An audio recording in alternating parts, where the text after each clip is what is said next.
राज ठाकरे गेले, आनंदाची गोष्ट आहे. याच्यामध्ये आपण कशाला राजकीय पाहायचं काय?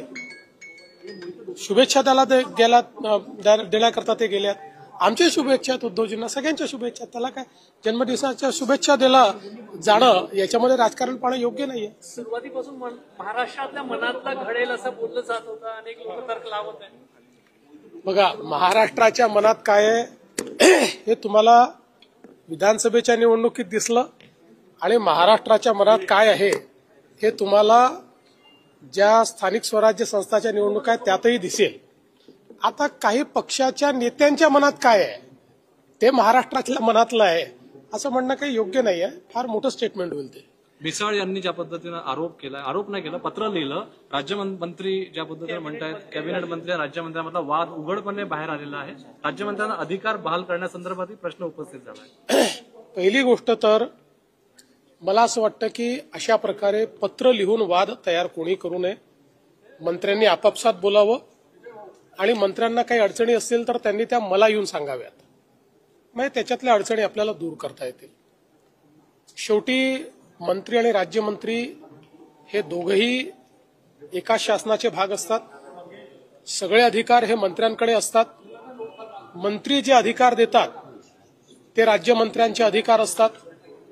त्यामुळे मुळामध्ये याच्यामध्ये कुठलंही कन्फ्युजन नाही आहे. मात्र राज्यमंत्र्यांना बैठका घेण्याचा अधिकार नाही असं मानणंही चुकीचं आहे.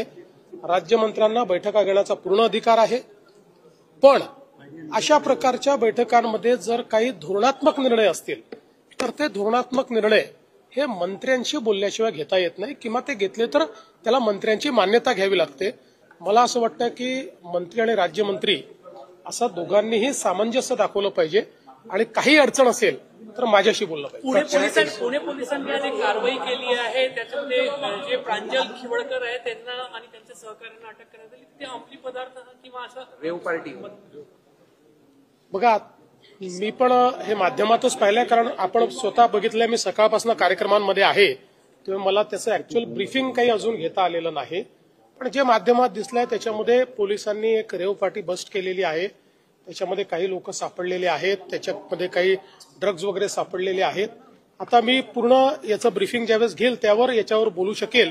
पण प्राथमिकदृष्ट्या अशा प्रकारचा गुन्हा घडलेला त्या ठिकाणी दिसतोय. महामेट्रोमध्ये तुम्ही आला आहात. महामेट्रो संदर्भात काय निर्णय झाला? न्यू मेट्रो असेल किंवा आणखी काही न्यू मेट्रो जे आहेत, न्यू जनरेशन मेट्रो संदर्भात काय चला, 10 कोटी प्रवासी पण झाले. मला या गोष्टीचा आनंद आहे की तुम्ही शेवटी महत्वाचा प्रश्न मला विचारला.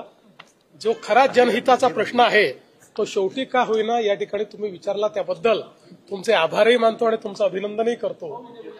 आज माननीय केंद्रीय मंत्री गडकरी साहेब, इथले पालकमंत्री बावनकुळेजी, सर्व सन्माननीय आमदार खासदार यांच्या उपस्थितीमध्ये नागपूर जिल्ह्याचा जो कॉम्प्रिहेन्सिव्ह मोबिलिटी प्लॅन आहे तो आमच्यासमोर प्रेझेंट करण्यात आला. आपण राईट्स या ऑर्गनायझेशनला नागपूर जिल्ह्याचा पूर्ण कॉम्प्रिहेन्सिव्ह मोबिलिटी प्लॅन तयार करायला दिला होता, ज्यात एक्झिस्टिंग नागपूर शहर आणि नागपूर जिल्हा, इथले ग्रोथ सेंटर्स, या ठिकाणी भविष्यात निर्माण होणारे ग्रोथ सेंटर्स, याची मोबिलिटीची संपूर्ण व्यवस्था या प्लॅनच्या माध्यमातून होणार आहे.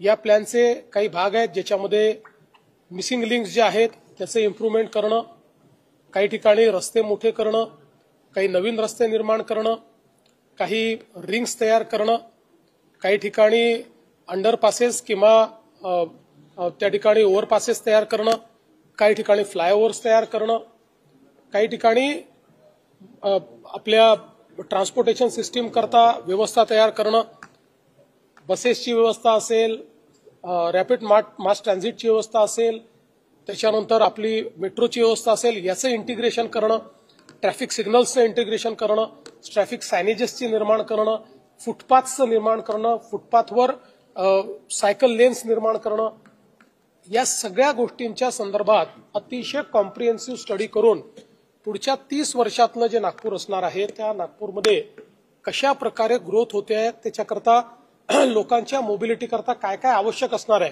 असा खूप कॉम्प्रिहेन्सिव्ह प्लॅन या ठिकाणी तयार झालेला आहे. हा प्लॅन आता आमच्यासमोर प्रेझेंट करण्यात आलेला आहे. आता हा प्लॅन जनतेकरता त्या ठिकाणी खुला केला जाईल. त्यांचे सजेशन्स घेतले जातील. लोकप्रतिनिधींनाही सांगितलं आहे की त्यांनीही आपले सजेशन्स काय असतील तर ते लेखी द्यावे. त्यानंतर हा प्लॅन मंजूर करण्यात येईल आणि मंजूर करताना मग याचं एक फायनान्शियल मॉडेल आम्ही तयार करू की ज्याच्यामध्ये 3 फेजेसमध्ये, हा काही 5 वर्षात इम्प्लिमेंट होण्याचा प्लॅन नाहीये, हा 3 फेजेसमध्ये प्लॅन इम्प्लिमेंट होईल. त्यातलं फर्स्ट फेज हा 5 वर्षामध्ये आपल्याला इम्प्लिमेंट करायचा आहे. त्या दृष्टीने त्याचं एक फायनान्शियल मॉडेल आम्ही तयार करू आणि मग नागपूर आणि जे नागपूर मेट्रोपॉलिटन रिजन आहे किंवा जिल्ह्याचा जो भाग आहे या सगळ्याचा एकात्मिक विकास या मोबिलिटी प्लॅनच्या माध्यमातून केला जाईल.